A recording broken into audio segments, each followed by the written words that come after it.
Today, we're going to be talking about how to protect your family with live legal counsel.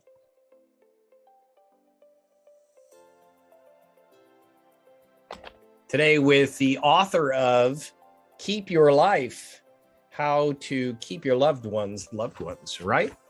Close enough. Garth. Close enough. I know I butcher that every single time. So loved ones stay loved ones because you're creating an end plan, right? And your end game plan, end game.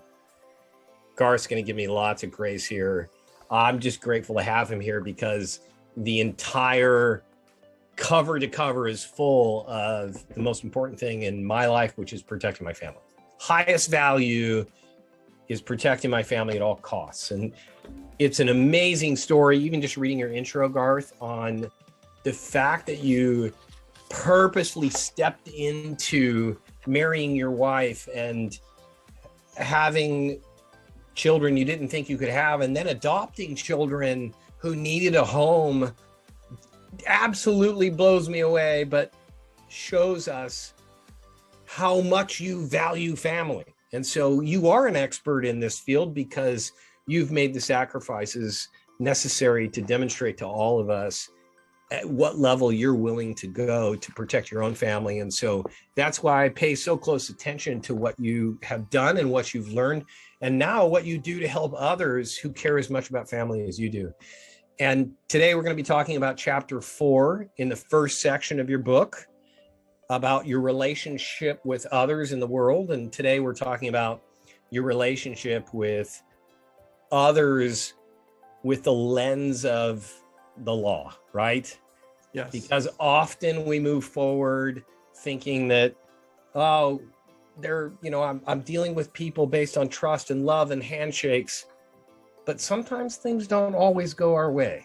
And we end up with some circumstances we never saw coming and wish that somebody would have shown us the risk factor. And so you tell two really good stories about what can happen when things go wrong. Tell us a little bit about those stories in chapter 4. So it's called Schmuck Esquire because we tend to think of lawyers as schmucks. At least that's how I was kind of raised until my dad was sued and found a good lawyer. But the first story has to do with a couple. The gentleman, Joe, is a engineer. He designs highways, for massive trucks, 85,000 pounds, whatever, going 80 miles an hour.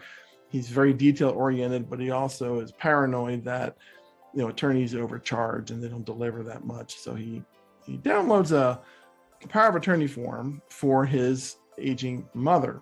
LegalZoom.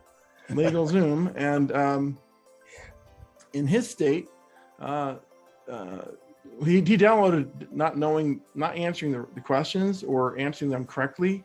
Let me rephrase that. The questions that were asked were inadequate to determine which form he should download. And the short of it is he had his mother-in-law sign a form that gave him powers that he would need later on when she no longer could speak for herself. But he found out too late, 3 months into it, the form was useless because it was a limited power of attorney. And in his state, that means for financial power of attorney, you have authorization up to $15,000. Well, they blew through that in less than 3 months at an assisted living center. And suddenly assisted living center says, well, hey, we're not getting paid. What are you going to do? And so there's this huge panic where they had to engage a real elder law attorney to pursue an emergency guardianship, conservatorship, and meanwhile pay the assisted living center out of their pocket to keep mom there without her being, evicted.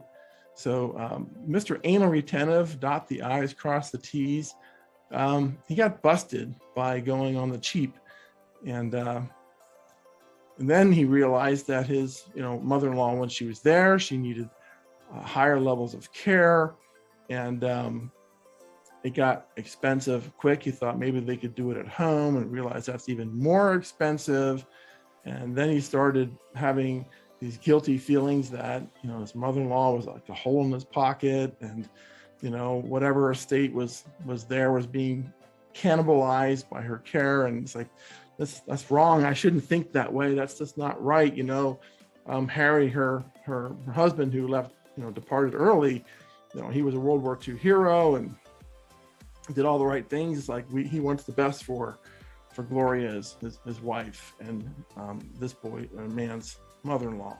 So all this stuff just started swirling around because he was a cheapskate, which a lot of engineers are.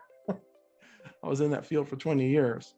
Well, we think we can think our way out of things, like we're invincible, right?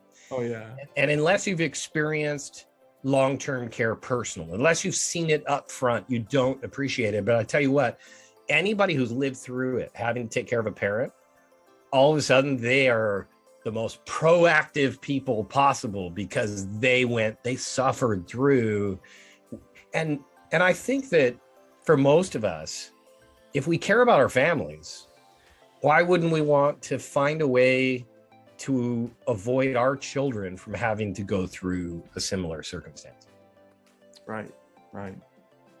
And then the other story, did you want to expand on kind of the contrast between the two stories? Yeah, this other story was less financial, at least at first. It was basically para farmers, they just lived right, they worked hard, did all the right things. And they had 3 sons, and only one of them stayed on to work on the farm. The other 2 had different career paths.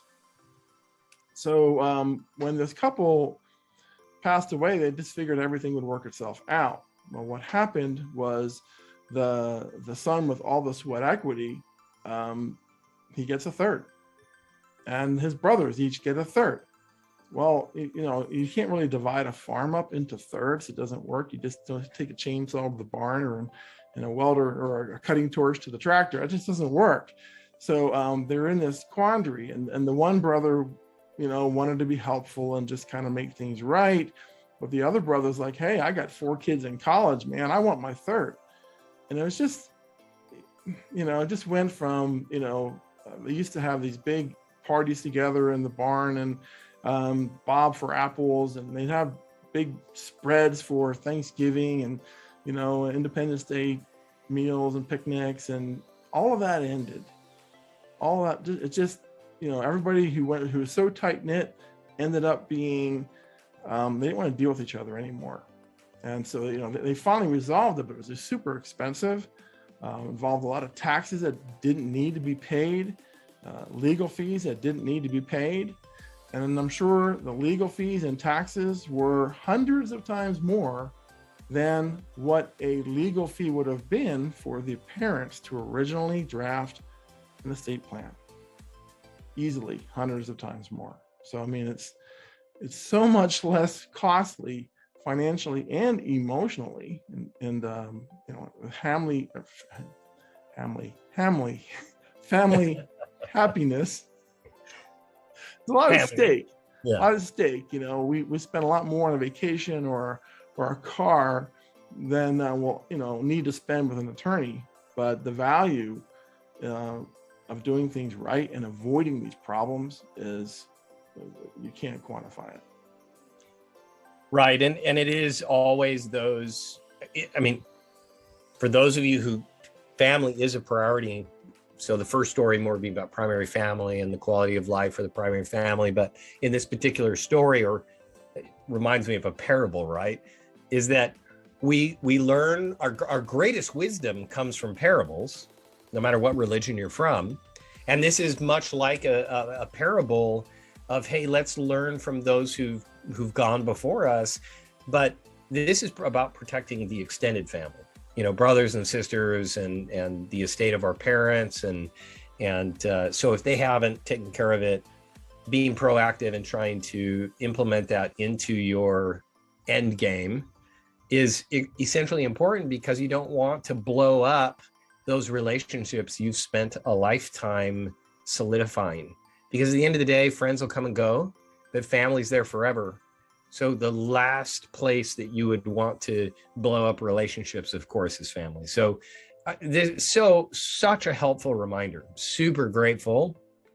And for those of you who would like to learn from Garth, his experience and the stories that he shares in Keep Your Life, I encourage you you can either go to Amazon and search Garth Hassel for his book, or you can, even more importantly, go ahead and schedule a 15 or 20-minute time to share your personal family story with Garth, and he can point you in the right direction.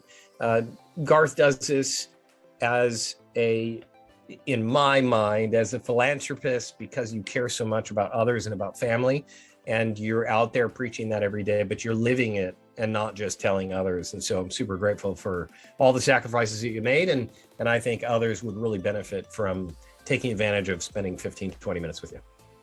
So Garth, thank you for joining us today, and hope you come back and join us next week for Garth to share more about the next section in his book in chapter 5. So thank you very much, and we'll see you all next week.